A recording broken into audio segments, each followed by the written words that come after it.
Okay,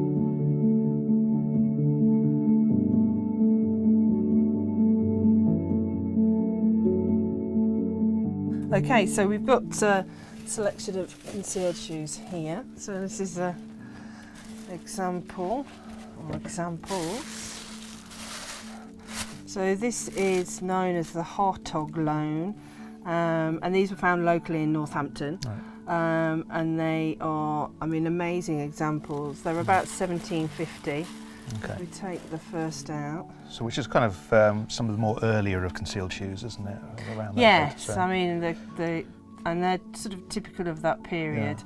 But you can see, I mean, this is a little buckle latchet leather shoe with a very well-worn heel. And you can see here where it's been repaired and stitched. And all three were found in the same building? Yes. Yeah.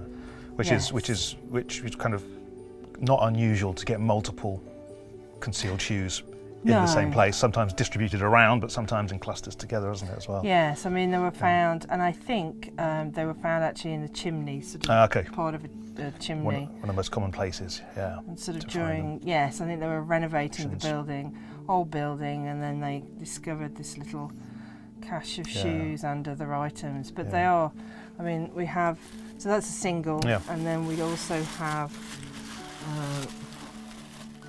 again, women, I mean, they're women's buckle latchet in a sort of linen lined and sort of probably linen as well, outer, with a lovely little heel, but you can see as well, incredibly well worn. Yeah, I mean, again, another sign they're always worn. We don't, I think, have any examples of new shoes being placed deliberately in cavities or up chimneys. So. Indeed, and I mean, sometimes they vary, so sometimes they're almost like, you know, really amazing good condition, and other times it's just bits that get left. But you know, and they're an amazing discovery, because it is a way of sort of knowing what, you know, ordinary sort of working people would be wearing. So obviously shoes are found, but other things can be as well. So we have the same find, but also with it found a whole variety of items, including here we go, piece of newspaper. That looks late 18th, early 19th. It does. I mean, I think they're probably differing dates, the objects that have been found with it. And they all found in close proximity, do we know, or? As far as we're aware, yes. I mean, so it's what we would call a cache, or a cache of items which have been interpreted as ritual activity, and clearly they have been deliberately deposited together. So it is intriguing to know why they've all been assembled. Exactly. And do they have any meaning, or is this just a series of objects that were put in a cavity? It's difficult to know. It is really difficult, and I think that's one of the fascinating things that people, you know, it is that, what could it? It's open to interpretation. What could it mean? Yeah. So here we have a leather gaiter, which would just sit sort of on the top of the shoe, up the sort of ankle, partly up the leg. So that was found with it. We also have a wooden kitchen peel, which I presume is maybe then to slide things into the oven. Yeah, you can see the burning on it, can't you? Yeah. So it's interesting. It's gaiter, newspaper, kitchen utensil, and if we're looking for reasons for concealment, it's not as if this one's actually worn out. I mean, it's still usable compared to the clearly shoes which aren't usable. So still very practical, you know. An iron. Yeah, I mean, of course, iron. We do find iron's deliberately concealed in buildings because iron is considered to have anti-witch properties. So when we're trying to understand why people are putting there, when we see iron like that, we start thinking it could be some form of protection because of its qualities. This is quite a varied, definitely varied collection. A little bit of textile that's been twisted round, whether that could be the top edge of a slipper or some other item of clothing that's just been found with it. Well, there we are.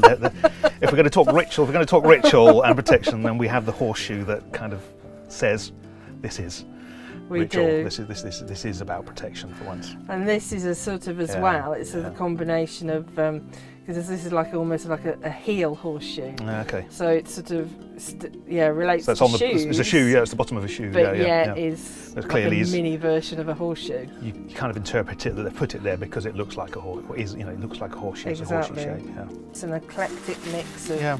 of items, really. And we often with these caches do find newspapers. So, and when you find newspapers as concealed in buildings, you often think of them as for dating. In other words. Yeah. So. Yeah, mixed reasons. There's nothing potentially magical about a newspaper. No. Whether it's about the horseshoe. And so, interesting yeah. because it's quite often as well we have little groups, and the newspaper is probably much later than the actual the shoes shoe as itself. well. Right. So it's quite relatively easy-ish to date a shoe, particularly on their style. But and a lot of people actually always think that their shoe is the same age as the house. Okay, right. Yeah. As well. Yeah. So you usually then have to explain that the house is far older, the shoes are old, the newspaper is not as old.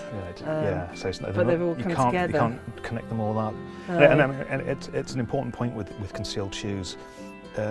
Is that we rarely have evidence that they are concealed at the building of a house. It nearly always looks as though it's at a renovation, particularly with chimneys, because chimneys have to be renovated more frequently than other parts of the house. And so it's at those moments that builders or the owners or occupiers are putting these shoes and other items in there. It is one of the most common, when we get a find reported, that people do get very excited because they do then find this old shoe. They go, their building is roughly 1650, or usually they're very old, and then I look at the shoes and go, yes, the shoes are not as old as the building, and there's no reason for them either, no evidence that they were the occupants at that time's shoes either. Yeah. They could, have belonged to. It's clearly several generations after the house was originally built. So Exactly. yeah, it tells another tale of different owners. So we have a child's shoe here, don't we? We do. We have a number in the collection. This is actually quite a small one, Dinky little one. which a lot of people always, a child couldn't get their foot into that. But again, it's from around the same date, sort of 1740, 1750. 50s. Little latchet tie, so it would have a little, whether it a piece of thread or even leather, just to keep it on the foot. And originally, as you can see, probably red as well. The child shoe does raise these whole issues of who's concealing them in buildings. Clearly we have evidence that builders were putting old shoes into buildings when they're renovating again, rarely when the house is being built. And there's lots of belief around the idea of old shoes being lucky for a journey. And that could be for marriage, it could be for a business trip or whatever. And we have references right back to the 15th, 16th century of this. So clearly, quite a lot of these concealment of shoes, I think, is about builders and luck. And perhaps they put it in there for the good luck for the next job.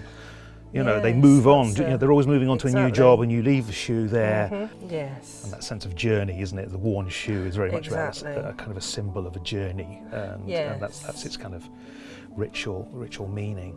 But sometimes I think the builders put things in there just to say, I was here. And particularly if they're in a time when people are literate and aren't going to write. Sometimes they do write, and say, we were here, we did this. But if you aren't, just put something in there. Although why a child's shoe is another matter. But it's a common thing now, isn't it? It's like you do it in your own house, or builders do, because it's like, I've created this, I've made it, I've lived here, and this is my little mark. It's your moment, exactly, a little mark, exactly, yes. yeah. Quite a lot of these shoes are kind of mementos. It's about putting something into the house where you've lived that is part of you. But I'm just going to put a bit of me in this bit. This is important to me.